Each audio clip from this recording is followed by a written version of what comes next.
Oke teman-teman, jadi di beberapa kesempatan dapat orderan dengan note DTF Plastisol mas.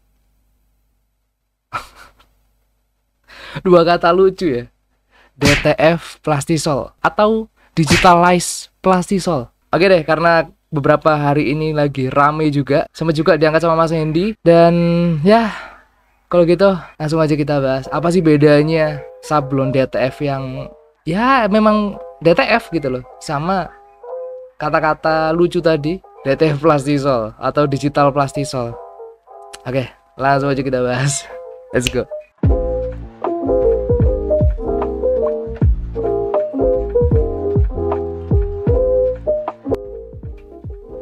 Hello people, balik lagi sama aku Ganjar kayak Pepper Clouds. Oke teman-teman, gimana kabarnya? Semoga kita selalu diberikan kesehatan dan kelancaran rezeki. Amin.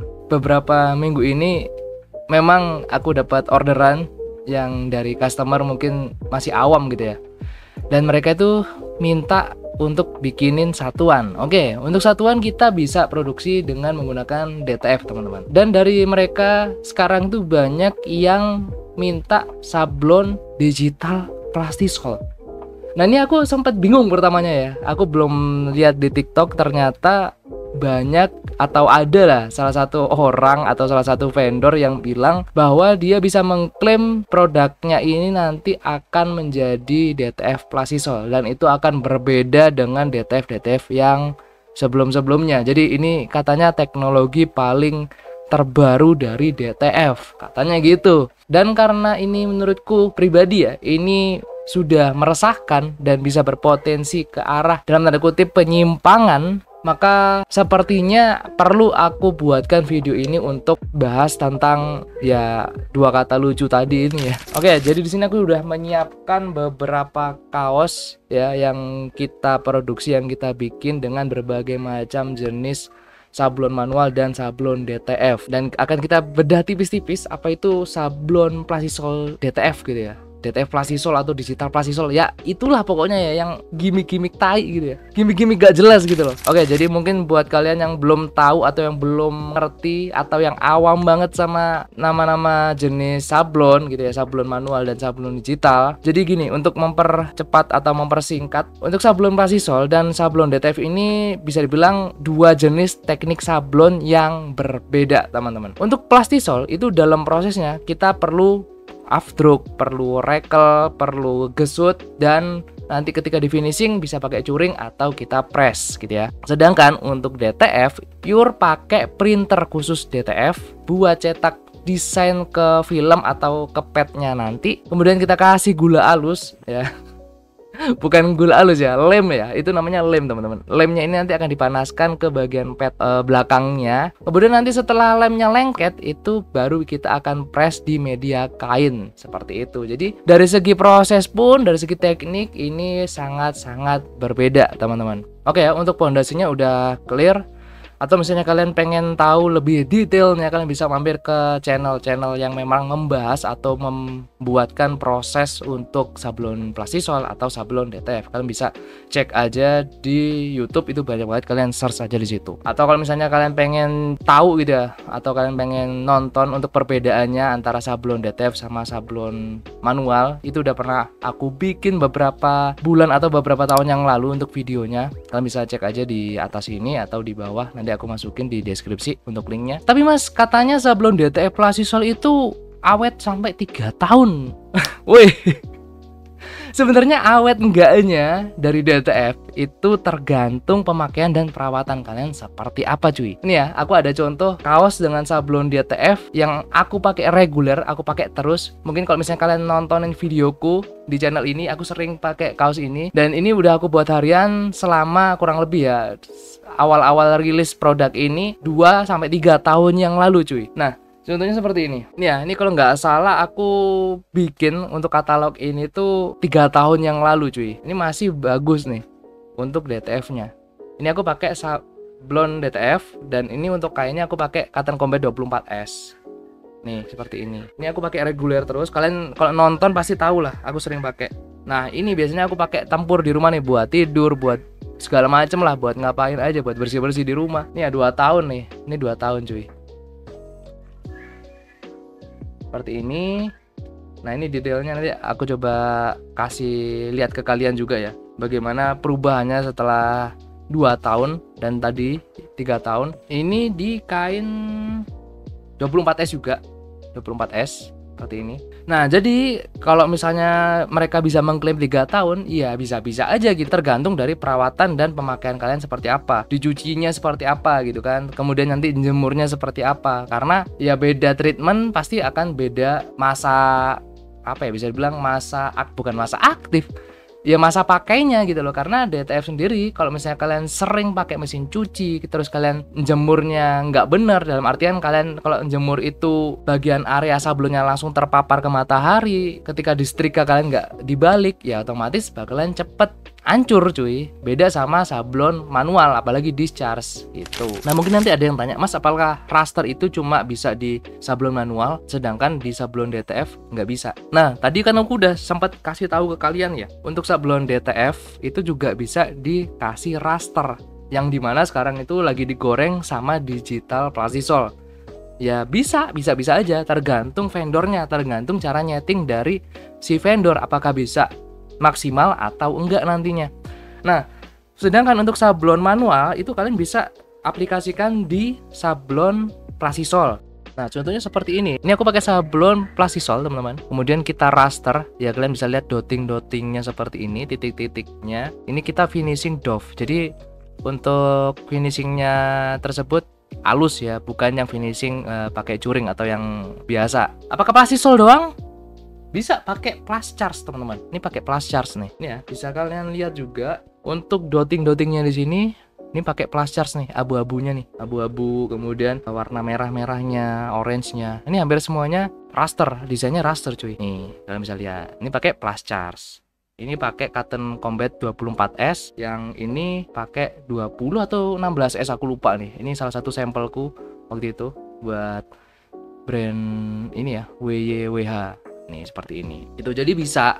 Kalau rubber aku dulu pernah, aku belum pernah rubber di raster ya. Mungkin buat teman-teman yang udah pernah pakai rubber raster, kalian bisa komen di bawah apakah bisa. Nah terus untuk DTF plastisol tadi tuh kayak gimana mas? Nah sebenarnya ya tetap aja itu namanya teknik sablon DTF teman-teman. Cuma kalau maksudnya adalah DTF dengan tekstur dot-dot seperti ini ya, bukan yang blok warna yang solid-solid.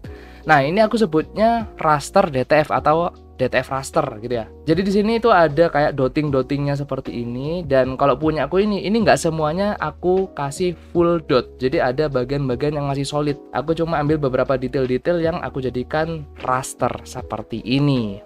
Nah, untuk rasteran ini basically adalah teknik yang dipakai sama sablon manual. Tapi sekarang sudah bisa diimplementasikan ke sablon DTF juga dengan cara men-setting mesin DTF-nya untuk bisa membaca dot atau pola-pola titik-titik kecil seperti ini. Dan untuk filenya sendiri, file desainnya ya itu berbeda dengan gambar yang biasa gitu. Nah ini contoh untuk sablon DTF yang biasa gitu loh, bukan yang raster gitu ya. Nah seperti ini. Jadi dari filenya itu memang sudah didesain untuk raster, jadi udah ada dotting-dottingnya kayak gitu. Nah baru nanti si mesin DTF-nya itu bisa membaca untuk di print sesuai dengan desain raster kalian mau seperti apa. Jadi memang dari desainnya sudah kalian siapkan untuk desain raster namanya teman-teman. Nah sampai video ini aku record, aku udah tanya ke beberapa kenalanku yang bagian expert di sablonan maupun yang udah lama main di DTF-an gitu ya. Untuk DTF plastisol atau istilah-istilah lain lah, DTF plastisol lah, digital plastisol lah ya, pokoknya yang ada digital-digitalnya gitulah. Itu memang pure, kalau kata mereka ya, itu pure 100% adalah gimmick teman-teman. Karena memang sampai saat ini ya, itu masih belum ada teknologi yang bisa, kalau misalnya kita ngomongin dari istilah kata DTF plastisol, itu kan berarti harusnya teknik sablon DTF itu dengan at least yang menggunakan tinta dari plastisol gitu ya. Gampangnya kan seperti itu. Nah, boro-boro mau pakai tinta plastisol cuy di mesin DTF gitu ya. Wong kadang-kadang aja tinta printernya sendiri itu sering mampet gitu loh. Gampang mampet di head dari printernya gitu loh. Jadi ya apalagi dikasih tinta plastisol yang pekat gitu, ya otomatis nggak bakalan bisa dong gitu kan. Tapi nggak menutup kemungkinan di masa mendatang mungkin ada printer gitu kan, edisi terbaru dengan teknologi paling baru, yang dimana nanti printer ini bisa menggunakan tinta dari sablon plastisol atau mungkin sablon rubber kayak gitu. Cuma kalau sekarang memang masih belum ada. Nah, kalau menurut kalian sendiri gimana sama per DTF-an yang bisa dibilang ada digitalnya tadi? Kalau aku pribadi, DTF ya DTF teman-teman. Mungkin yang jadi perbedaan nanti ada di jenis mesinnya yang dipakai, tintanya, padnya, dan cara press dari vendornya tersebut. Itu yang bisa membuat antara vendor satu sama vendor yang lain itu akan berbeda hasilnya. Jadi yang berbeda itu ada di mesin dan treatmentnya teman-teman. Dan kalau buat aku, intinya istilah DTF plastisol atau digital plastisol atau digitalize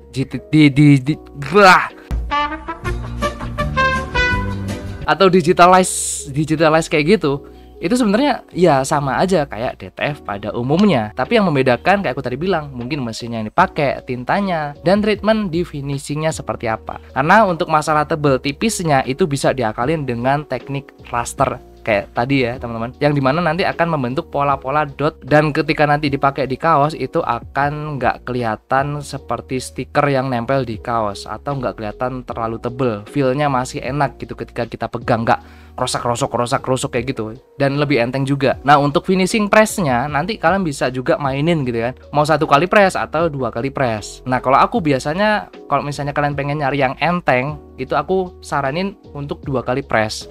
Kenapa? Karena selain lebih awet, nanti dia bisa lumayan ngeblend sama kaosnya. Dan kalau misalnya kalian pegang sekilas itu feelnya hampir sama kayak plastisol. Aku ngomong hampir sama ya, feelnya, bukan DTF-nya ini pakai DTF plastisol. Karena itu dua hal yang berbeda teman-teman. Loh, kenapa nggak cuma sekali press aja mas, biar cepet gitu ya? Kalau misalnya kalian cuma sekali press, anggapannya gini ya. Nih ada kaos nih. Terus ada padnya nih. Ya, padnya kalian taruh di sini kan, nanti kalian kasih mesin press, cet gitu kan. Cuma sekali gitu doang. Kalau misalnya kalian nggak dobelin lagi, itu nanti hasilnya bisa dibilang megang itu kayak kasar. Bukan kasar ya, agak timbul, dan itu akan bisa berpotensi lebih cepat rusak. Apalagi ketika kalian cuci pakai mesin cuci gitu. Jadi saranku tadi ya, ini kaos polos nih misalnya nih, taruh padnya, kemudian kalian press ya kan, terus kalian nanti tungguin agak anget-anget kuku gitu, kalian buka, kalian press lagi supaya dia bisa lebih ngeblend, dan feelnya itu ketika kalian pegang lebih enak dan nggak terlalu tebel ketika dipegang gitu. Nah, gitu aja mungkin untuk penjelasan tentang DTF plastisol atau digital plastisol seperti ini. Kalau menurut kalian gimana? Kalian bisa komen di bawah. Dan buat penutup sekalian juga untuk promosi ya, aku jarang banget nih promosi. Mumpung kita lagi bahas ya per sablonan seperti ini. Kalau misalnya kalian pengen cetak satuan, kalian bisa ke Masahiro, tapi kita pakai DTF ya. DTF-nya ya DTF tadi. Mau pakai yang biasa atau yang raster, itu juga bisa. Kalau misalnya kalian pengen satuan, atau kalian pengen pakai sablon manual, bisa juga, tapi kita ada minimal order di 1 lusin atau 12 pieces per desainnya. Untuk cara ordernya gimana? Kalian bisa langsung aja kontak di WA-nya Masahiro. Aku taruh di deskripsi nih, Kalian bisa kontak situ, tanya-tanya, monggo. So, sekian dulu teman-teman untuk video kali ini. Kalau misalnya masih ada yang bingung atau masih ada yang belum paham, kalian bisa komen di bawah. Thank you guys for watching. Jangan lupa untuk like, share, comment, and subscribe. Stay safe, stay strong, never give up, never cloud. I'll see you on next video. Bye-bye.